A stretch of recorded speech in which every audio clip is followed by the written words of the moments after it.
I gotta let you know right off the top that I'm feeling really good today. I'm feeling vindicated. I was telling people, don't worry, everything gonna work out. It has been unfair to the candidates, all of the candidates, and all of their supporters.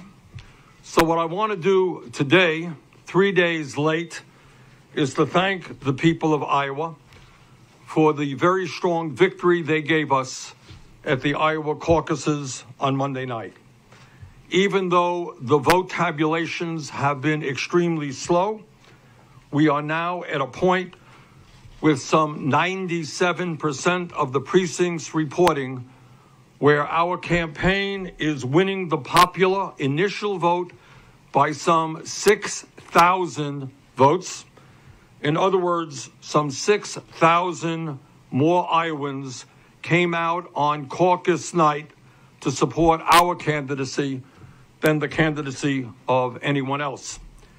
And when 6,000 more people come out for you in an election than your nearest opponent, we here in northern New England call that a victory. Yeah. We call it a victory here, too, in Maryland, Bernie Sanders. We call it a victory, too, in D.C., Bernie Sanders. We call it a victory, dare I say, anywhere.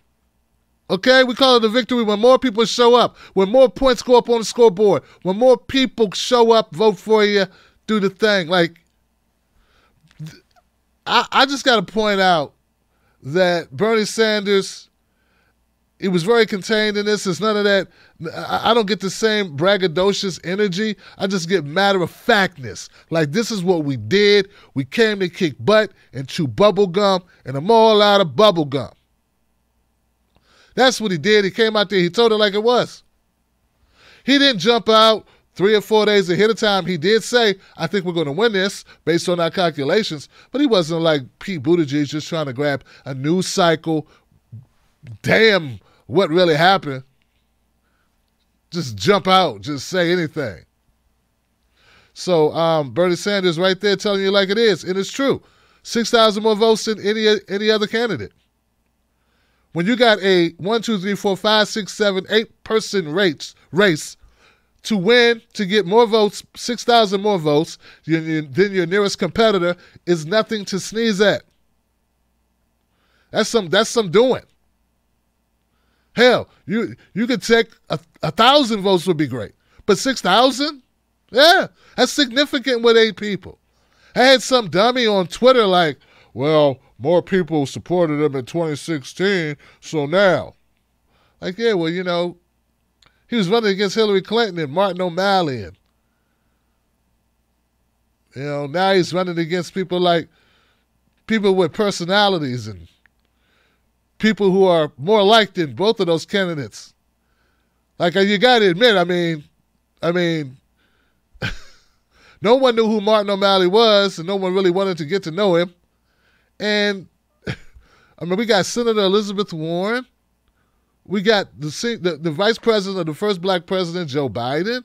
I mean, he's got more competition. Forget the media. Like, the media wants to pretend like Hillary was great. People didn't think Hillary was great. No one thinks Hillary's great now. Of course, there are a few women, more than a few women. There are a lot of women who see themselves in Hillary because she has a uterus. Anyway, back to my point. Bernie Sanders has had his ass back up against the wall, man. He's been dealing with it. So I'm impressed. I'm very happy. You should be happy. We should all be happy that we're moving closer towards our goals. But also keep in mind that we got a long way to go. So hey, we feel good. Hey, it ain't over. We just getting started, but we should feel good about it because it is a step in the right direction. And to that point, Bernie spoke further, and this right here shows the Bernie Sanders that we all should try to be, the person we should all try to be. There's something in this clip that I loved, and it really made me say, Tim, you got to do a better job. Be yourself, but do a better job. Check out Bernie Sanders as he elaborates and responds to a question about Michael Bloomberg. It has been unfair to the Sanders. So Michael Bloomberg is skipping the early states. There'll be a debate tomorrow night.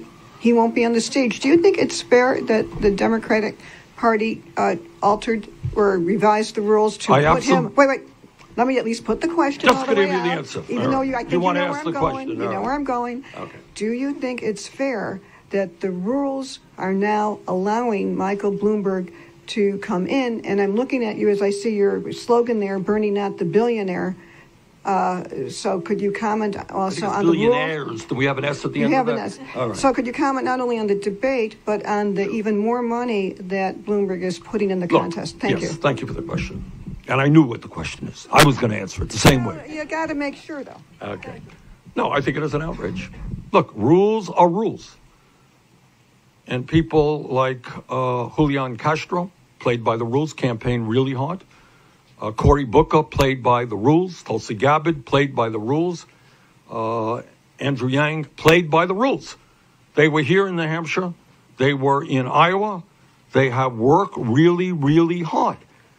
And based on the rules determined by the DNC, they were unable to participate in one or more debates. And now suddenly, a guy comes in who does not campaign one bit in Iowa, New Hampshire. He's not on the ballot, I guess, in Nevada or South Carolina. But he's worth $55 billion. And I guess if you're worth $55 billion, you can get the rules changed for a debate. So to answer your question, I think that is an absolute outrage and really unfair. And I say this because these other guys are my friends, the people like Cory Booker or Julian Castro or Tulsi Gabbard, who work really, really hard. They were excluded, but they're not multi-billionaires. That's wrong.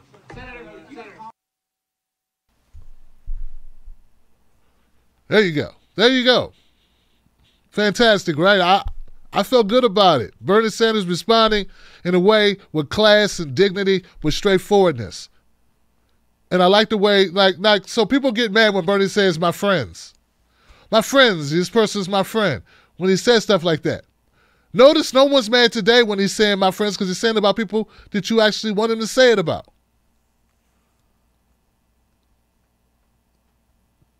People are not always going to do what you want them to do. They're not going to do what you do. But it doesn't mean they aren't good people all the time. It doesn't mean you can just say they're horrible people, throw them away. I'm inspired by Bernie Sanders acknowledging Julian Castro, Cory Booker, and Tulsi Gabbard. I think it's a positive. And I don't think he's doing it to use them to move himself forward. He's already moving forward. He's already doing the thing. I don't feel like he's being manipulative or pandering, which is a big deal to me. I'm not a politician. I don't like that pandering stuff. I'm going to leave it there, but I just want to point that point out, that I just want to make that point known to everyone. That Bernie Sanders, like, he's a guy that could be bitter, he could be pissed off, but you know that won't get him any votes. And it's something like, okay, you know what? Good point. Very good point. It's not going to make people look at him favorably if he's just bitter. I like that. Now, we calling out Michael Bloomberg, because even with Michael Bloomberg, he's like, look, oh no, billionaires. There's more than one billionaire that's messing up our election process. And I was going to save this portion for you, but I want to highlight this because I think it's very important. I never, ever hear Bernie Sanders talk about himself in a way that is meant to pander to any audience. He's always laser-like focused on issues, almost to a detriment. As you see, many other candidates play games. They talk about whether their gender or their orientation, or even now Mary Pete's running around talking about it's hard. This is great that we won because as a person who's different, I didn't know my family, didn't know I fit in with anyone, not even my family. And for a boy from the Midwest who's different, this means a lot for him. You know, that shit. Anyway, Bernie Sanders does not do that. And to that point, here goes Bernie Sanders doing something that you won't see often. He talks about his own story. Thank you for being here. How do you think your Jewish heritage impacts your vision of the world and politics? And do you think it is a help or a hindrance to your role as a candidate? It impacts me very profoundly. You know, when I try to think about how I came to the views that I hold, there are two major factors, I think. Although one never knows, but I think there are two factors. Number one, I grew up in a family, didn't have a whole lot of money, and we struggled economically, and that made me aware that there are tens of millions of people who are in that same boat. And the second one is being Jewish.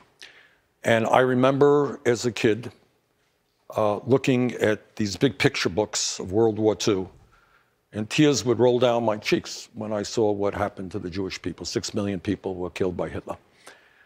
And, I think at a very early age, even before my political thoughts were developed, I was aware of the horrible things that human beings can do to other people in the name of racism or white nationalism, or in this case, Nazism. And in the community that I lived in, there were people, you go downtown in your shop, people who had their tattoos from the concentration camps on their arm. A few years ago, my wife and I and my brother and his wife went back to the town in Poland where my father was born. And we were shown, people that were very, very nice, and we were shown an area where the Nazis had put in some 300 people and just mowed them down in a ditch. So that had how horrible people can be to other people in the names of racial superiority or et cetera, certainly has been with me for my entire life. And that is why I will do everything I can to end the kind of divisiveness that Trump is fomenting in this country. We are one people, and I don't care if you're black, you're white, you're Latino, Native American, Asian American, you're gay, you're straight. That's not what it's about. What it's about is that we are human beings and we share common dreams and aspirations. So, the pain that my family, my father's family suffered in Poland is something that has impacted my life, absolutely.